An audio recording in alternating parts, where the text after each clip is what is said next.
தமிழ் தடம் நேயர்களுக்கு வணக்கம். ஊடகவியலாளர் திரு கேப்ரியல் நம்மளுடன் இணைந்திருக்காங்க. வாங்க பேசலாம். அதுக்கு முன்பாக நம்ம தொடர்ந்து வைக்கக்கூடிய ஒரு கோரிக்கை தான், சப்ஸ்கிரைப் பண்ணிட்டு வீடியோ பாருங்க அப்படின்னு சொல்றோம். இப்படி கோரிக்கை ஏற்று தொடர்ந்து பெரிய ஆதரவை நீங்க கொடுத்துக்கிட்டு இருக்கீங்க. தொடர்ந்து சப்ஸ்கிரைப் பண்ணிட்டு வீடியோ பாருங்க. உங்களுடைய கருத்துக்களை கீழே கமெண்ட்ல தெரிவிங்க. வாங்க வீடியோக்குள்ள போகலாம். வணக்கம். வணக்கம். இன்னைக்கு நிறைய விஷயங்கள் குறித்து நம்ம பேச போறோம். முதல்ல விஜய்ல இருந்து ஆரம்பிச்சு அப்படியே போலாம் அப்படின்னு நினைக்கிறேன். அஜிதா அப்படின்றவங்க நேற்று பொறுப்பு கேட்டு பனையூர்ல இருக்கக்கூடிய கட்சி அலுவலகத்துல, டிவிகேவுடைய கட்சி அலுவலகத்துல ஆர்ப்பாட்டத்தை பண்ணிட்டு இருந்தாங்க. அப்பொழுது விஜய் அவர்களுடைய கார் அந்த பக்கம் வருது.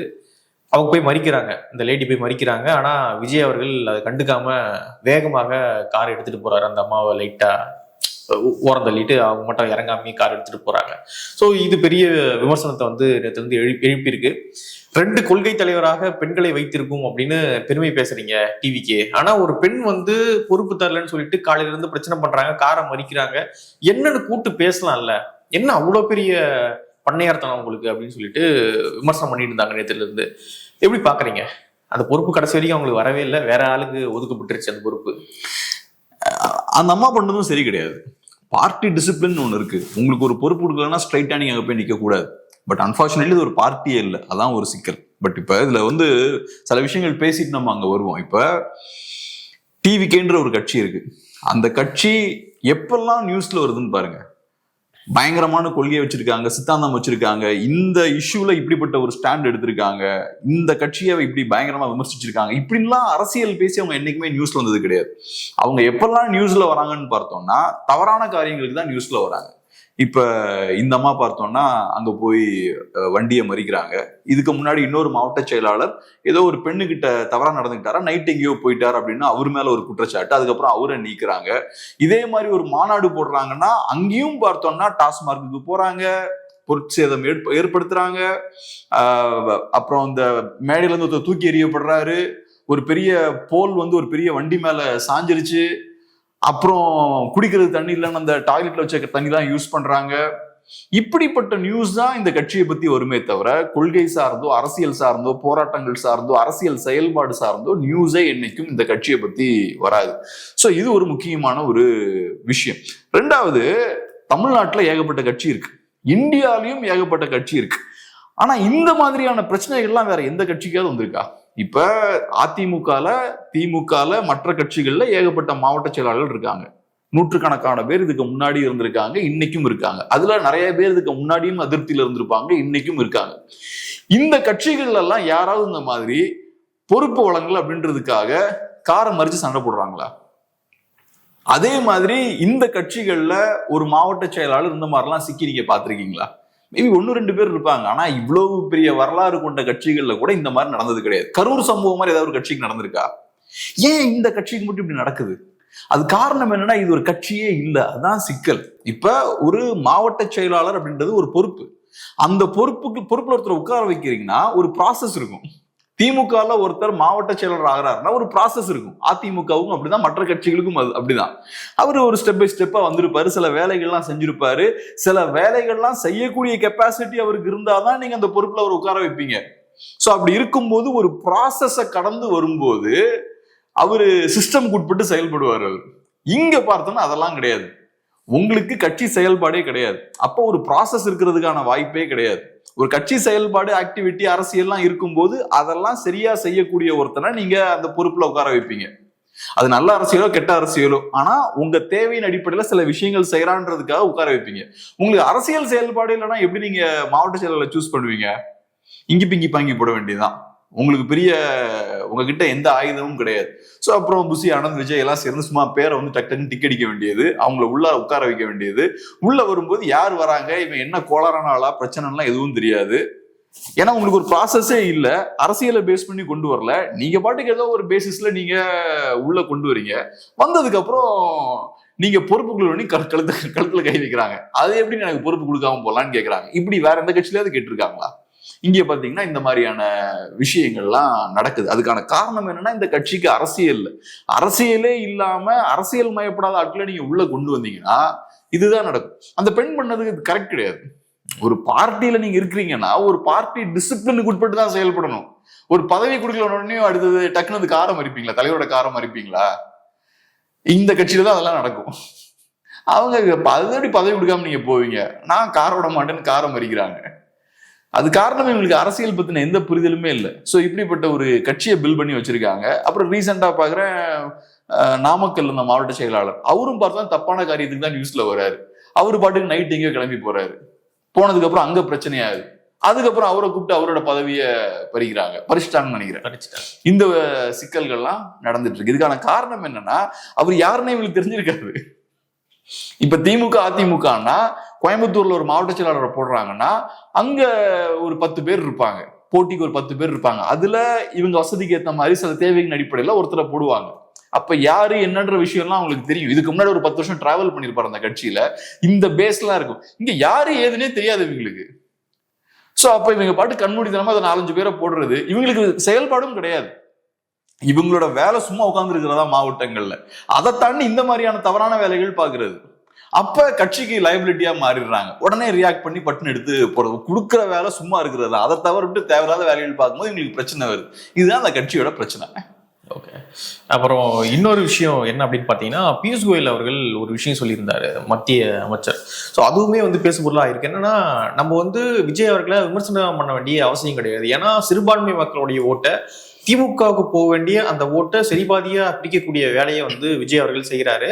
விஜய் அவர்கள் நம்ம கூட்டணிக்கு வராரோ இல்லையோ, தேவையில்லாம பொதுக்கூட்டங்கள்ல மேடைகள்ல பாஜகவினர் விஜய் விமர்சனம் பண்ண வேண்டாம், ஏன்னா அவர் திமுகவுக்கு தான் டேமேஜ் ஏற்படுத்த போறாரு அப்படின்ற ஒரு விஷயத்த சொல்லியிருக்கிறதாக நியூஸ் கார்டெல்லாம் காலைல சமூக வலைதளங்கள்ல போயிட்டு இருக்கு. ஸோ எப்படி பாக்குறீங்க?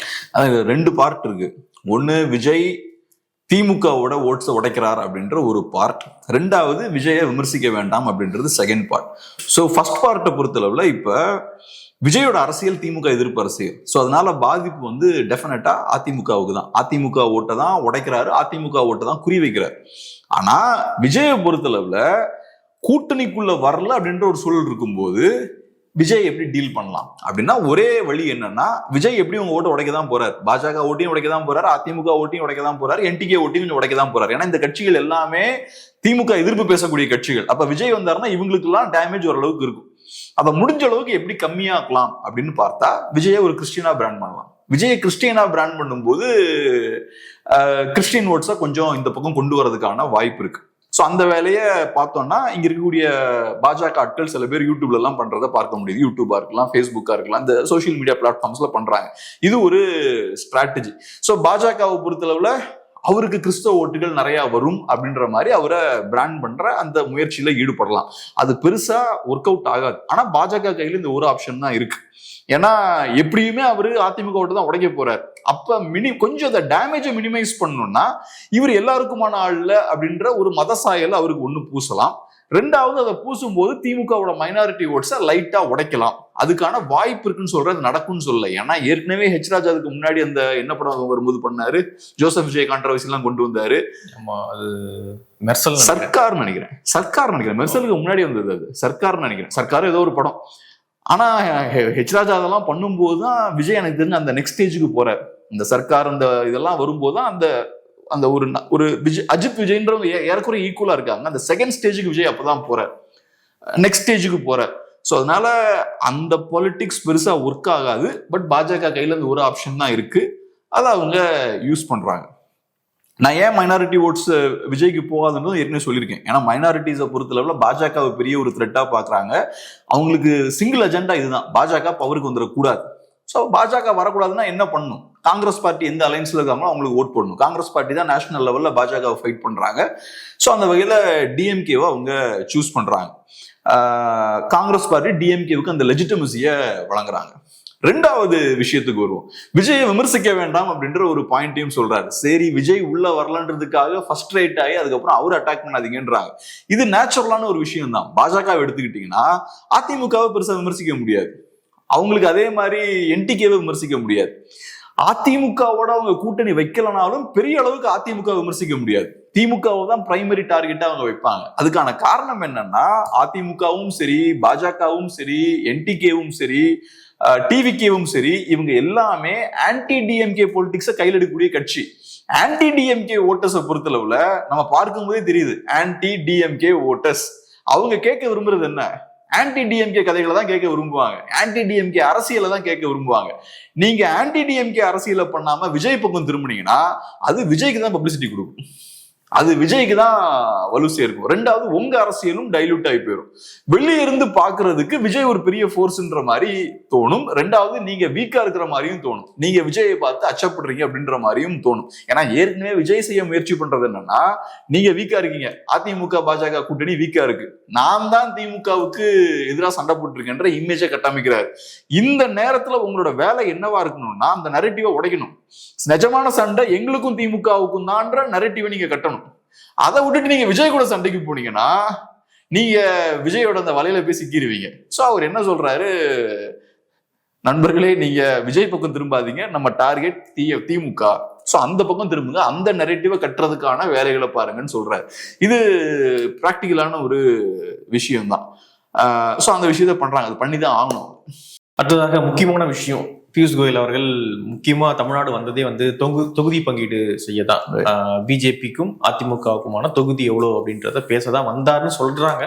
ஆனா அவங்க சொல்றாங்க அப்படிலாம் ஒண்ணும் கிடையாது, அரசியல் தான் நார்மலா பேசணும் அப்படின்னு சொல்றாங்க. 170 சீட் அதிமுக நாங்க எடுத்துக்கிறோம், மற்ற சீட்டை வந்து என்டிஏல இருக்கக்கூடிய கூட்டணி கட்சிகளுக்கு பிரிச்சு கொடுக்குறோம் அப்படின்றத சொல்லியிருக்காங்க போல. பாஜக போன தடவை வழங்கப்பட்ட 20 சீட்ல இருந்து இன்னும் 10 சீட் அல்லது 20 சீட் வந்து எக்ஸ்ட்ரா கேட்கறாங்க, மொத்தமாக 30 அல்லது 40 சீட் கேட்கறாங்க அப்படின்னு வந்து ஒரு நியூஸ் கார்ட்லாம் வந்து ரிலீஸ் ஆயிருந்தது. ஸோ எப்படி பாக்குறீங்க, கடந்த எலெக்ஷனை விட இந்த எலெக்ஷன்ல கூடுதலான தொகுதி வந்து பாஜக கேட்கறாங்க, அதுக்கு ஒருத்தா 24ல அவங்க ப்ரூவ் பண்ணிருக்காங்க, அவங்களோட ஓட் ஷேர் கொஞ்சம் இன்க்ரீஸ் ஆயிருக்கு. ஆனா அதுக்காக சீட்ஸ் நிறைய கொடுப்பாங்களான்னு எனக்கு தெரியல. ஏன்னா 24ல இருந்த சூழல் வேற, 26ல இருக்க போற சூழல் வேற, 26ல வரப்போறது வேற ஒரு எலெக்ஷன். ஸோ அதை பேஸ் பண்ணி கொடுப்பாங்களான்னு தெரியல. இபிஎஸ் டஃபா தான் நெகோசியேட் பண்ண போறாரு. ஆனா இப்ப இபிஎஸ் பொறுத்தளவுல ஒரு முக்கியமான விஷயம் என்னன்னா, அந்த ஒரு ஒரு இமேஜை பில்ட் பண்ணணும். நான் ஸ்ட்ராங்கா தான் இருக்கேன், அதிமுகவும் ஸ்ட்ராங்கா தான் இருக்குன்ற இமேஜை பில்ட் பண்ணணும். ஸோ பாஜக கிட்ட நிறைய சீட்ஸை கொடுக்குறார், இல்லைன்னா அதிமுக கம்மியான சீட்ஸ்ல கண்டெஸ்ட் பண்ணுதுன்னா அது அதிமுகவுக்கு நல்லது கிடையாது. ஒரு தவறான ஒரு இமேஜை மக்கள் மத்தியில அது கிரியேட் பண்ணும். இப்ப ஜெயலலிதா அவர்கள் இருக்கும்போது அவங்க சக்சஸுக்கான காரணம் என்ன? 2 விஷயம். ஒண்ணு, பாஜகவோட கூட்டணியை வச்சாலுமே பாஜகவை டவுன் சைஸ் பண்ணி வச்சிருந்தாங்க, பாஜகவை பெருசா பெர்ஃபார்ம் பண்ண முடியல, டவுன் சைஸ் பண்ணி கைக்குள்ள வச்சிருந்தாங்க பாஜகவை. ரெண்டாவது, பாஜகவோட கூட்டணி வைக்கலனாலும் பாஜக ஒரு பொருட்டே கிடையாதுன்ற மாதிரி டீல் பண்ணாங்க. ஸோ பார்க்கும்போது பாஜக எங்களுக்கு ஒண்ணுமே கிடையாது, மோடியா லேடியா இங்க நான் தான் அப்படின்ற இமேஜை மெயின்டைன் பண்ணாங்க. ஸோ அது ரொம்ப அவசியம். இபிஎஸ்ஆல இன்ஃபேக்ட் அதை பண்ண முடியல. 24ல அலையன்ஸ் வைக்கல. அலையன்ஸ் வைக்காம இருந்தபோது ஜெயலலிதா அவர்கள் செஞ்ச மாதிரி பாஜகவை டவுன் சைஸ் பண்ணி வெளியே வைக்க முடியல. நரேட்டிவ் வந்து திமுக வர்சஸ் பிஜேபின்ற மாதிரி போயிருச்சு. ஸோ அந்த நரேட்டிவை ஏடிஎம்கே கண்ட்ரோலுக்கு கீழே கொண்டு வர முடியல அவர்னால. ஸோ அது ஒண்ணு ஃபெயிலியர். ரெண்டாவது, இப்ப நீங்க அலையன்ஸ் வச்சிருக்கீங்க, அலையன்ஸ் வைக்கும் போதும் நீங்க பாஜகவுக்கு 30-40 சீட் கொடுக்குறீங்கன்னு வச்சுக்கோங்க, அப்ப உங்க கையை மீறி போயிருச்சுன்ற மாதிரி தான் வெளியே தோற்றம் அளிக்கும். நீங்க பாஜகவை எந்த அளவுக்கு கண்ட்ரோலா வைக்கிறீங்களோ அந்த அளவுக்கு அது உங்களோட பலத்தை வெளிப்படுத்தும். 21ல எல்லாரும் பாராட்டி பேசினாங்க இபிஎஸ். ஏன் பாராட்டி பேசினாங்க? ஏன்னா பாஜகவை கண்டெயின் பண்ணாரு, 20 சீட்ஸ் கொடுத்தாருன்னு நினைக்கிறேன். சோ 20 சீட்ஸ் கொடுக்குறாருன்னா ரைட், அப்ப இபிஎஸோட கை ஓங்கி இருக்கு. அப்ப நீங்க 20 சீட்ஸ் கொடுக்கும்போது மக்கள் மத்தியில எப்படி தோற்றம் அளிக்கிறீங்க, மீடியால எல்லாம் எப்படி பேசுறாங்க உங்களை பத்தி? இதே நீங்க 30 கொடுத்துருந்தீங்கன்னா இபிஎஸ் கழுத்து நெரிச்சு வாங்கிட்டாங்கன்னு சொல்லுவாங்க. ஆனா நீங்க 20 கொடுக்கும்போது எப்படி சொல்றாங்க? இபிஎஸ் நல்லா ஸ்ட்ராங்கான நெகோசியேட்டருங்க, டஃபா அவர் நெகோசியேட் பண்ணி 20 சீட்ஸ்ல பாஜகவை நெருக்கி உட்கார வச்சுட்டாரு, அவரை ஈஸியெல்லாம் ஏமாத்திர முடியாது அப்படின்ற நரேட்டிவ் வருது. ஸோ அதனால நீங்க பாஜகவுக்கு அதிகமான சீட்ஸ் கொடுக்க நீங்க பலவீனமா தோற்றம் அளிப்பீங்க, கம்மியா கொடுக்க நீங்க ஸ்ட்ராங்கா தோற்றம் அளிப்பீங்க. அதனாலதான் ஜெயலலிதா அவர்கள் ஸ்ட்ராங்கா தோற்றம் அளிச்சாங்க. அவங்க பாஜகவோட கூட்டணி வைத்தாலும் சரி வைக்கலனாலும் சரி ஜெயலலிதா ஸ்ட்ராங்கா தோற்றம் அளித்தாங்க. ஏன்னா பாஜகவை கண்ட்ரோல்ல வச்சிருந்தாங்க. இபிஎஸ்க்கு அது பண்ண முடியல, 24லயும் பண்ண முடியல. இப்பயும் நீங்க சொன்ன மாதிரி நிறைய சீட்ஸ் கொடுக்குறாருன்னா அந்த இமேஜ் வந்து உடஞ்சு போயிடும். ஸோ அதனால எவ்வளவு சீட்ஸ் கொடுப்பாங்கன்னு நமக்கு தெரியல. இபிஎஸ்க்கு இதெல்லாம் தெரியும். ஸோ அதனால அவர் டஃபா தான் நெகோசியேட் பண்ண முயற்சி பண்ணுவாரு. 30க்குள்ள கண்டெயின் பண்ணுவாங்கன்னு நினைக்கிறேன். ஆனா 30 கொடுத்தா கூட அது ரைட். ஆமா, 21 விட 26ல இபிஎஸ் வீக் ஆயிட்டார் அப்படின்ற ஒரு இமேஜை ஏற்படுத்தும். ஓகே, இவங்களுக்கே 30 கொடுக்குறாங்க அப்படின்னா இன்னும் டிஎம்டிகேவும் இங்கதான் வரப்போறாங்க அப்படின்னு சொல்றாங்க, பிஎம்கேவும் வரப்போறான்னு சொல்றாங்க. அப்போ அவங்களுக்கு எல்லாம் என்ன கொடுப்பாங்க? பிஜேபிக்கே நீங்க 30 கொடுத்தீங்க அப்படின்னா அவங்க 20 வாங்கிக்கின்னு கம்மன் ஆயிடுவாங்களா? முடியாது இல்ல அது. ஆமா, பிஎம்கேவும் கேட்பாங்க. ஏன்னா போன தடவை பிஜேபியோட அதிகமா சீட்ஸ் வாங்கியிருக்காங்க, 3 சீட் அதிகம். ஆமா, ஏதோ ஒண்ணு. ஆனா நீங்க பிஜேபிக்கு 30 கொடுக்குறீங்கன்னா அவன் 35 கேட்பான்ல. கண்டிப்பா அந்த ஒரு பேலன்ஸை மெயின்டைன் பண்ண நினைப்பாங்கல்ல, அது ஒரு ஈகோ. ஆமா, இப்ப நீங்க சிபிஎம் எடுத்துங்க, 2 பேருக்கு ஈக்குவலா கொடுப்பாங்க. ஒரு கட்சிக்கு நீங்க அதிகமா கொடுத்தாச்சுன்னா இன்னொரு கட்சி கோச்சுக்கும்ல, அதனால ஓரளவுக்கு அந்த ஸ்டாட்டஸ் கோ மெயின்டைன் பண்ணுவாங்க. இப்ப நம்ம 30 கொடுப்பாங்கன்னு நமக்கு தெரியல. இதெல்லாம் ஹேஷியங்களா தான் இதெல்லாம் பேசப்படுது. மேபி 20ல கூட கண்டெயின் பண்ணலாம். ஆனா நீங்க சொன்ன மாதிரி இப்ப 13 எக்ஸ்டெண்ட் பண்ணியாச்சுன்னா அடுத்தது பிஎம்கேவுக்கும் ஒரு 30ஆவது நீங்க கொடுத்தாகணும். பிஎம்கே முன்ன மாதிரியான பலத்துல இல்ல, இப்போ முன்ன மாதிரியான பலத்துல இல்ல. பட் இருந்தாலும் இறங்கி போக யோசிப்பாங்க. அவங்க கிட்ட சாலிடான ஓட்ஸ் இருக்கு, அந்த ஓட்ஸ் டிரான்ஸ்ஃபர் ஆகக்கூடிய ஓட்ஸும் கூட. ஸோ அந்த அட்வான்டேஜ்லாம் அவங்களுக்கு இருக்கு. பட் இருந்தாலும் இப்போ அவங்க முன்ன மாதிரி வீக்கா இருக்காங்க அப்படின்றதுக்காக நீங்க அவங்கள ஓப்பனா பலவீனப்படுத்தவும் முடியாது. முன்ன மாதிரி நீங்க ஸ்ட்ராங்கா இல்ல அப்படின்னு சொல்லி நீங்க ஒரு 20 சீட் கொடுத்து வச்சுப்போங்க. அப்போ மக்கள் மத்தியிலேயே அந்த இமேஜ் போய் சேரும். பாமக இப்ப வீக்கா இருக்கு போல, அதனாலதான் ரொம்ப சீட்ஸ் எல்லாம் கம்மியா கொடுக்குறாங்க. இன்னைக்கு திமுக ஏன் இந்த சின்ன சின்ன கட்சிக்கு நிறைய சீட்ஸ் கொடுக்குறாங்க? இன்னைக்கு 10 வருஷம் முன்னாடி கொடுத்த மாதிரி இன்னைக்கு சீட்ஸ் ஏன் கொடுக்குறாங்க? அது காரணம் என்னன்னா, இவங்களை நினைச்சீங்கன்னா நீங்க டவுன் சைஸ் பண்ணிடலாம். டவுன் சைஸ் பண்ணா ஒன்னும் இந்த சிறிய கட்சிகள் ஒன்றும் பெருசா பண்ணிட முடியாது. நீங்க அவங்க வீக்கா தான் இருக்காங்க. ஆனா நீங்க அவங்களுக்கு சீட்ஸை கம்மி பண்ணிட்டீங்கன்னா அவங்க வீக்கா இருக்காங்கன்ற இமேஜும் மக்களுக்கு போய் சேர்ந்துடும். சோ இந்த கட்சிகளால ஓட்ஸை புல் பண்ணக்கூடிய இந்த கெப்பாசிட்டியும் கம்மியாயிரும். உங்க அலைன்ஸும் வீக்கா இருக்குன்ற இமேஜை கிரியேட் பண்ணும். இந்த சிறிய கட்சிகள் ஸ்ட்ராங்கா தான் அலைன்ஸ் ஸ்ட்ராங்கா இருக்குன்ற இமேஜ் கிரியேட் ஆகும். சோ சிறிய கட்சிகளும் ஸ்ட்ராங்கா இருக்காங்க, நாங்களும் ஸ்ட்ராங்கா இருக்கும், அலைன்ஸும் ஸ்ட்ராங்கா இருக்குன்ற இமேஜை நீங்க மெயின்டைன் பண்ணணும். சோ அது இங்கேயுமே அப்ளை ஆகும். நீங்க பாமக வீக் ஆயிடுச்சுன்றது ஓகே, ஏன்னா சண்டை பெருசா உள்ள போயிட்டு இருக்கு. ஆனா அதை நீங்க வெளிப்படுத்தவும் முடியாது, அவங்கள நீங்க ரொம்ப டவுன் சைஸ் பண்ணவும் முடியாது. அந்த பழைய ஸ்டேட்டஸ்கோ மெயின்டைன் பண்ணணும்னா பாமகவோட அந்த பழைய ஸ்ட்ரென்த்துக்கு ஏற்ற அந்த ரெஸ்பெக்ட் நீங்க கொடுத்துதான் ஆகணும். ஸோ அப்படி இருக்கும்போது 30 கொடுக்க முடியுமான்னு தெரியல, பார்ப்போம் எப்படி மேனேஜ் பண்ண போறாங்க. டஃபா தான் இருக்கும் நெகோசியேஷன், பார்ப்போம். இறுதி கொஞ்சம் வேகமா தான் போயிட்டு இருக்காங்களா? கூட்டணிலாம் முன்னாடி அமைச்சாங்க, இப்போ தொகுதி பங்கீடு அதுவும் வேகமா தான் போயிட்டு இருக்கு. கொஞ்சம் வேகமா தான் இருக்கா என்டிஏ? பாஜக அதிமுக கூட்டணி டக்குன்னு சீல் ஆயிருச்சு. ஏன்னா பாஜகவுக்கும் வேற ஆப்ஷன் கிடையாது, அதிமுகவுக்கும் வேற ஆப்ஷன் கிடையாது. நிறைய பேர் அதிமுக மிஸ்டேக் பண்ணிட்டாங்கலாம் சொல்லிட்டு இருக்காங்க. எனக்கு தெரிஞ்சது மிஸ்டேக் இல்ல. அதிமுக பாயிண்ட் ஆஃப் வியூல இருந்து பார்க்கும்போது அது மிஸ்டேக்கா நான் பார்க்கல. ஏன்னா அதிமுகவுக்கு தேவை இருக்கு. என்டிகே ஏடிஎம்கே ஓட்ஸ் உடைக்கிறாங்க, டிவிக்கே உடைக்க போறாங்க. அப்புறம் உங்களுக்கு மைனாரிட்டி ஓட்ஸ் போயிருச்சு, தேவர் ஓட்ஸ் போயிருச்சு. இது போக நீங்க பிஜேபி ஓட்ஸையும் கழட்டி விட்டீங்கன்னா நீங்க ஆன்டி டிஎம்கே ஓட்ஸ்லாம் கன்சாலிடேட் பண்ணணும். கன்சாலிடேட் பண்ணாதான் உங்களுக்கு ஜெயிக்க முடியும். ஆன்டி டிஎம்கே ஓட்ஸ்லாம் அங்கங்க சதறி போகும்போது நீங்க தோத்துருவீங்க. ஸோ அப்ப என்டிகேவை உள்ள கொண்டு வர சாத்தியம் இல்லை. டிவிகேவை கொண்டு வர முயற்சி பண்ணியாச்சு, ரொம்ப இறங்கி போய் முயற்சி பண்ணியாச்சு, வரல. அப்ப வேற ஒண்ணு என்ன ஆப்ஷன் இருக்கு உங்களுக்கு? பிஜேபி மட்டும்தான். அப்கோர்ஸ் பிஜேபிக்கு தமிழ்நாட்டில் நிறைய நெகட்டிவ் ஓட்ஸ் இருக்கு. பிஜேபியோட அரசியல் ரொம்ப மோசமான அரசியல் தான், தமிழ்நாட்டுக்கு தேவையில்லாத அரசியல் தான் பாஜகவோட அரசியல். பட் அதிமுக என்ன ஆப்ஷன் இருக்கு? இன்னைக்கு திமுக அதிமுக நிலைமையில இருந்தா திமுக அதே தான் பண்ணுவாங்க. அவங்களும் அலைன்ஸ்லாம் வச்சிருக்காங்கல்ல பிஜேபியோட. சோ அதிமுகவுக்கு வேற ஆப்ஷன் கிடையாது, பாஜகவுக்கும் வேற ஆப்ஷன் கிடையாது. சோ 2 பேரும் பட்டுன்னு சேர்ந்துட்டாங்க. அங்க ஒரு சிக்கலுமே இல்லை. ஆனா இவங்க 2 பேரும் சேர்ந்தாச்சு மற்றவங்களை உள்ள கொண்டு வர முடியலையே. டிஎம்டிகே உள்ள கொண்டு வர முடியல, பிஎம்கே உள்ள கொண்டு வர முடியல, இவ்வளவு நாளாயும் கொண்டு வர முடியல. அவங்களுக்கும் வேற ஆப்ஷன் இங்கதான் வந்தாகணும் இல்ல அவங்களுக்கு. நம்ம சொல்லிட்டு இருக்கோம், நான் இன்னும் வரலையே. அவங்க பிஎம்கே மேபி வந்துருவாங்கன்னு சொல்லலாம். டிஎம்டிகே டஃபா. அவங்க சில சமயம் டிஎம்டிகேவை பொறுத்தளவுல செல்ஃப் டிஸ்ட்ரக்ஷன் மோடுக்கு போறதுக்கும் தயாரா இருக்க ஆட்கள் அவங்க. மக்கள் நல கூட்டணிக்கு போனதெல்லாம் அதுதானாங்க. ஏதாவது ஒரு கூட்டணியில போயிருந்தீங்கன்னா அது உங்களுக்கே நல்லதுதான். ஆனா நீங்க செல்ஃப் டிஸ்ட்ரக்ஷன் மோடுக்கு நீங்க போறீங்க, பரவாயில்ல நம்ம ஓட் பேஸே போனாலும் பரவாயில்ல, முட்டி பார்ப்போம்னு இறங்கியாச்சு. அதை பண்ற கெப்பாசிட்டி உங்களுக்கு இருக்கு. சோ அதனால என்ன பண்ணுவாங்கன்னு சொல்ல முடியாது. ஆனா டிஎம்டிகே பொறுத்த அளவுக்கு முன்ன மாதிரியான வலிமையோட தனியால நிக்க முடியாது, ஆப்ஷனே கிடையாது. அந்த வலிமை இல்ல அவங்களுக்கு. ஆமா, ரொம்ப குறைஞ்சிட்டாங்க. விஜயால இவங்களெல்லாம் அகாமடேட் பண்ண முடியாது, ஏன்னா அவங்களோட எதிர்பார்ப்புகள்லாம் வேறையா இருக்கும். ஸோ விஜயால அகாமடேட் பண்ண முடியாது. திமுக ஒரு ஆப்ஷனா பார்க்கலாம். ஏன்னா இப்ப வைகோ வீக் ஆயிட்டாரு. அப்ப லிங்குஸ்டிக் மைனாரிட்டிஸை கொண்டு வர்றதுக்கு திமுக டிஎம்டிகேவையும் ஒரு ஆப்ஷனா பார்க்கலாம். அகாமடேட் பண்ண முடியுமான்னு தெரியல. ஏன்னா அங்க பார்த்தா அங்க கூட்டணி லிஸ்ட் பார்த்தா மிகப்பெரிய லிஸ்டா இருக்கு திமுகவுக்கு. அதுல இவங்களையும் அகாமடேட் பண்ண முடியுமான்னு தெரியல. ஸ்பேஸ்ன்னு பார்த்தா அதிமுக தான் இருக்கு. ஆனா பார்ப்போம், நம்ம எதுவும் சொல்ல முடியாது.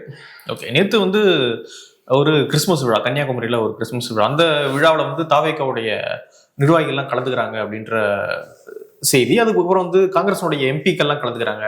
விஜய் வசந்தா இருக்கட்டும், ராபர்ட் புரூஸ் திருநெல்வேலி எம்பி, அவங்களாம் கலந்துக்கிறாங்க அப்படின்ற செய்தி வந்துச்சு. அப்புறம் வந்து தாவேகா கலந்துக்கிறதுனால இந்த எம்பிகள் வந்து நாங்க கலந்துக்கல, காங்கிரஸோட எம்பிகள் கலந்துக்கல அப்படின்னு சொல்லிட்டாங்க.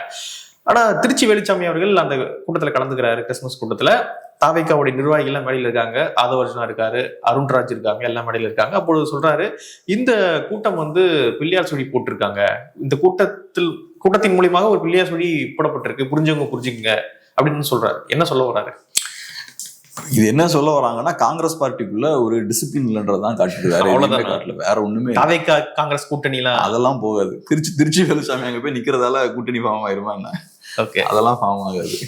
காங்கிரஸ் பார்ட்டிக்குள்ள டிசிப்ளின் இல்லை.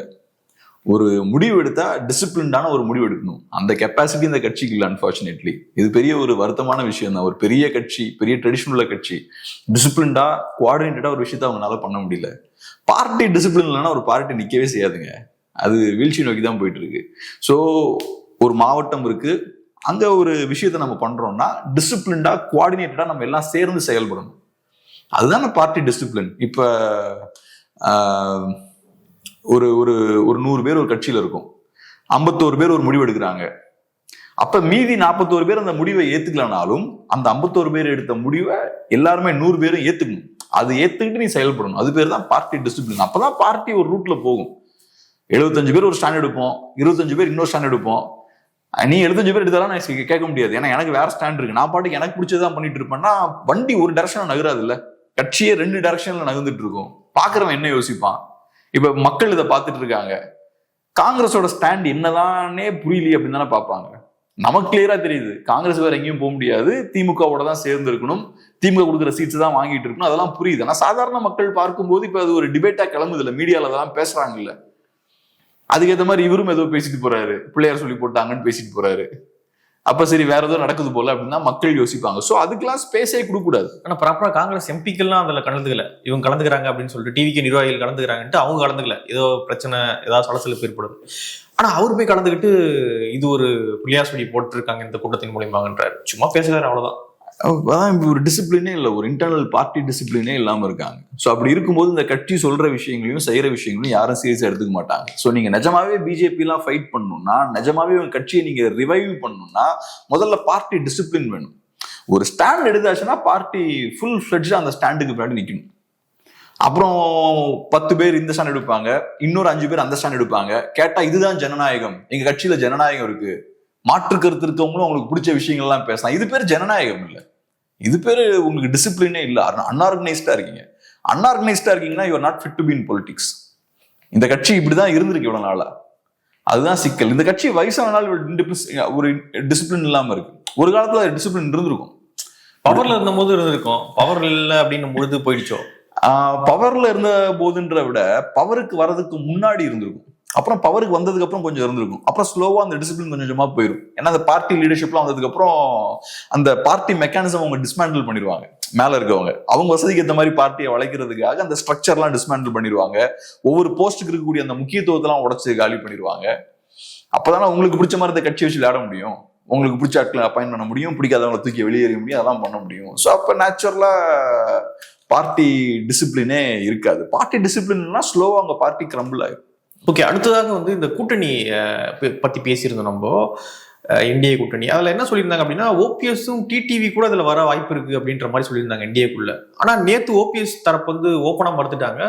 யூபிஎஸ் இருக்கிற வரைக்கும், அந்த கட்சிக்கு தலைமை தாங்குற வரைக்கும் எங்களுக்கும் அவங்களுக்கும் எந்த சம்பந்தம் கிடையாது, நாங்க அங்க போகவே மாட்டோம், கண்டிப்பாக எடப்பாடிக்கு நாங்க ஒரு பாடத்தை வந்து புகட்டியே தீர்வோம் அப்படின்றாரு ஓபிஎஸ்.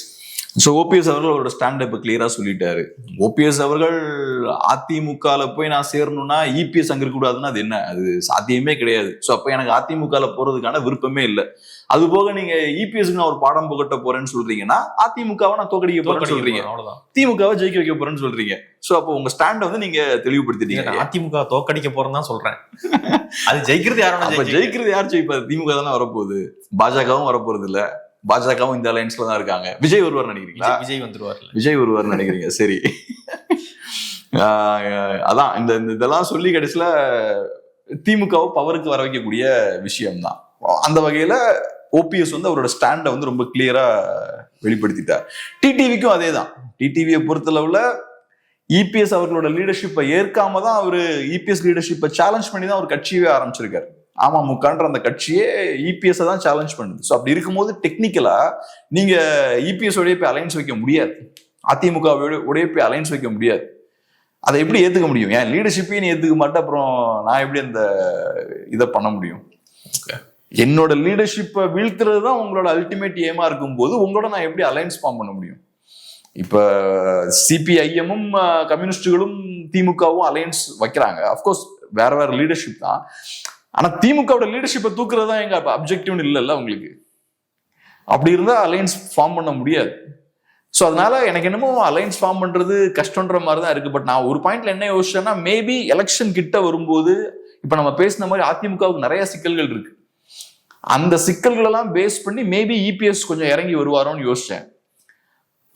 அது வந்தாரா இல்லையா நமக்கு தெரியல. ஆனா இப்ப பிரச்சனை பார்த்தா இங்க இருக்கு. இப்ப ஓபிஎஸ் வந்து பயங்கரமான நிபந்தனையா வைக்கிறாரு, சீன்ல இருக்கக்கூடாது இபிஎஸ்ன்றாரு. அது சாத்தியமே இல்லை, அவர் கட்சியோட தலைமையில இருக்காரு. ஸோ அது நெக்ஸ்ட் இம்பாசிபிள். அப்ப ஓகே, இப்ப அந்த அலைன்ஸ் கட்டணும்ன்ற முயற்சியில் இருக்கும்போது இப்ப பிரச்சனை எங்க இருக்குன்னு தெரியல. இபிஎஸ் சேக்கம் இருக்கிறாரா அப்படின்றது நமக்கு தெரியல. ஆனா ஓபிஎஸ் கிளியரா சொல்லிட்டார், நாங்க போக ரெடியா இல்லைன்ட்டார். ஸோ இப்ப இபிஎஸ் ரெடியா இருக்காரான்னு நமக்கு தெரியல. ஓகே, இப்போ இபிஎஸ் அவர்கள் இறங்கி வர மேபி ரெடியா இருந்தா கூட அவர் ரெடியா இல்ல. ஆமா.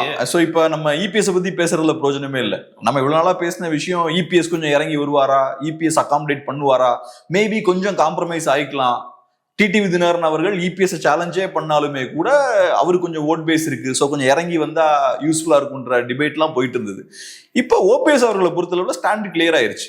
இபிஎஸ் இறங்கி வருவாரா வரமாட்டாரா அதை பத்தின டிபேட்டுக்குள்ள நம்ம போக வேண்டிய அவசியமே இல்லை. ஓபிஎஸ் சொல்லிட்டாரு, நான் இறங்கி வர ரெடியா இல்லைன்ட்டாரு. என்னதான் பண்ணுவார்? அப்போ என்ன ஆப்ஷன் இருக்கு அவருக்கு? தனியா கண்டெஸ்ட் பண்ணலாம், திமுகவோட போலாம். திமுகவோட போறது சரியா இருக்குமா? அது ஆன்டி டிஎம்கே தான் அவங்க. திமுகவோட போறதுன்றது அவரோட பொலிட்டிக்கலுக்கு ஒரு பெரிய ஒரு பின்னடைவு தான். பொலிட்டிக்ஸுக்கு இல்லனா பெரிய எழுச்சி இருக்குமா? இல்லனா இருக்கிறத கொஞ்சம் ஓரளவுக்கு மெயின்டைன் பண்ணலாம். ஓகே, ஆனா இது கம்ப்ளீட் சூசைட் இல்ல. திமுக கிட்ட போனா அவங்களோட ஓட்டர்ஸ் எல்லாருமே ஆன்டி டிஎம்கே தான். ஸோ அதனால வாய்ப்பு இல்லை, தெரியல. இல்ல எப்படி இருந்தாலும் ஓபிஎஸ்க்கு ஃபியூச்சர்ல தான் நான் நினைக்கிறேன். எங்க போனாலும் சரி போலனாலும் சரி, டிடிவி, ஓபிஎஸ், தேமுதிக இவங்க எல்லாம் எங்க போனாலுமே பெரிய ஃபியூச்சர்ல. அதான் இப்ப என்னன்னா, நான் ஏற்கனவே சொன்ன மாதிரி முன்னாடி நம்ம டிஸ்கஸ் பண்ணிருக்கோம், திராவிடம் சுருங்கிட்டு இருக்கு.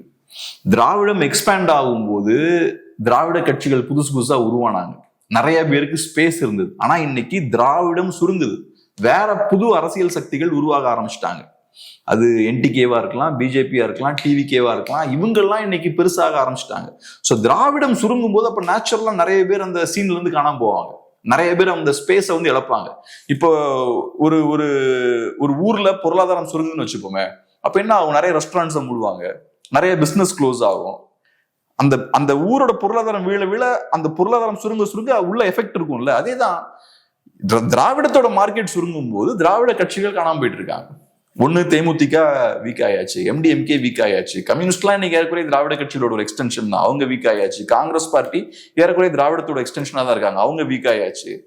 அப்புறம் ஏடிஎம்கே பலவீனப்பட்டு இருக்காங்க, ஓரளவுக்கு வீக் ஆயிருக்காங்க. இதுல ஓபிஎஸ்க்குலாம் எங்க ஸ்பேஸ் இருக்கு? ஏடிஎம்கே சுருங்கும் போது ஓபிஎஸ் மாதிரி ஆட்கள் வெளியே போக வேண்டியது இருக்கு, டிடிவி மாதிரி ஆட்கள் வெளில போக வேண்டியது இருக்கு, செங்கோட்டையன் வெளியேற்றப்பட வேண்டியது இருக்கு.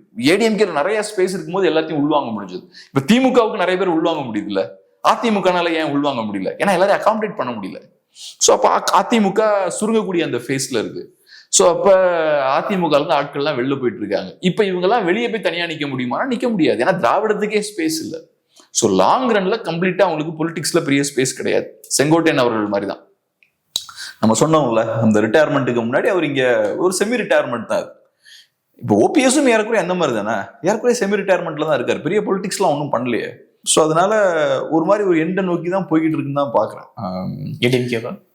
ஏடிஎம்கேவும் அப்படிதான் போயிட்டு இருக்கு, ஏடிஎம்கேவோட ஸ்பேஸும் சுருங்கிட்டு தான் இருக்கு. ஓகே, ஓபிஎஸ் வந்து அஃப்கோர்ஸ் அவருக்கு டெட் எண்ட் மாதிரி தான் தெரியுது. அவருக்கு இந்த எலெக்ஷனுக்கு அப்புறம் பெரிய ஸ்பேஸ் இருக்குமான்னு தெரியல. அதான் 26 வந்து நிறைய பேர் டெட் எண்ட் தான். ஆமா, எனக்கு அப்படிதான் தோணுது. நம்ம பார்ப்போம். ஏன்னா நம்ம மைண்ட் எப்படி யோசிக்கும்னா, நம்ம எப்பவுமே மாற்றத்தை எதிர்பார்ப்போம். நம்ம மாற்றத்தை எதிர்பார்க்கிறதால அதுக்கேற்ற விஷயங்கள் நடக்கணும்னு நம்ம எதிர்பார்ப்போம். நிறைய டெட் எண்ட் எல்லாம் நடந்ததுன்னா புது ஃபோர்ஸ் வரதுக்கான வாய்ப்பு இருக்குன்ற மாதிரி நம்ம மைண்ட் அப்படி சிந்திக்கும். ஆனா யதார்த்தம் சில சமயம் வேற மாதிரியும் இருக்கும், வேற மாதிரியா கூட இருக்கலாம். அதனால ரிசல்ட் வரட்டும். பட் என்னோட நம்பிக்கை என்னன்னா நிறைய கட்சிகள் ஸ்லோவா காணாம போயிட்டு இருக்கான்னு தான் தோணுது. நீங்க ஜஸ்ட் ஒரு 10 இயர்ஸ்ல பாருங்களேன், நிறைய கட்சிகள் அவங்களோட ஓட் பேஸ் வந்து பெருசா இழந்திருக்காங்க. பிஎம்கேவா இருக்கலாம், மேபி அவங்களோட ஃபேமிலி சண்டை கூட அது காரணமா இருக்கலாம். பிஎம்கே, எம்டிஎம்கே, டிஎம்டிகே, கம்யூனிஸ்டுகள், விசிகே, இவங்க எல்லாமே வீக் ஆயிருக்காங்க. இவங்க எல்லாம் இன்னைக்கு பெருசா கூட்டத்தை திரட்டக்கூடிய ஸ்ட்ரென்த்தே இவங்களுக்கு எல்லாம் கிடையாது. ஒரு காலத்துல எம்டிஎம்கே, கம்யூனிஸ்டுகள், விசிகேக்கெல்லாம் பெரிய பெரிய போராட்டங்கள் நடத்துவாங்க, அதெல்லாம் நடத்த முடியும். கம்யூனிஸ்டுலாம் ரெகுலரா நடத்திட்டு இருப்பாங்க. நான்லாம் காலேஜ் படிக்கும் போதெல்லாம் போராட்டம்னாலே அவங்க மட்டும்தான். இன்னைக்கு அந்த மாதிரிலாம் வைப்ரண்டா இல்லையே, அவங்க எல்லாம் வீக் ஆயிட்டாங்க. ஸோ அதனால பொலிட்டிக்ஸ் வந்து கொஞ்சம் வேற ஒரு டைரக்ஷன்ல தான் போகுது. இப்போதைக்கு பாக்குறதுக்கு திமுக மட்டும் ஸ்ட்ராங்கா இருக்கிற மாதிரி இருக்காங்க. அது காரணம் இவங்க எல்லாம் வீக்கா இருக்கிறதால, அது திமுகவோட இன்டர்னல் ஸ்ட்ரென்த்தால கிடையாது. ஸோ அதனால இந்த சிஸ்டம் வந்து கொஞ்சம் ஆட்டத்துல தான் இருக்கு. ஓகே, வெயிட் பண்ணி பார்க்கலாம். நிறைய விஷயங்களை மட்டும் பகிர்ந்துக்கிட்டீங்க. நன்றி.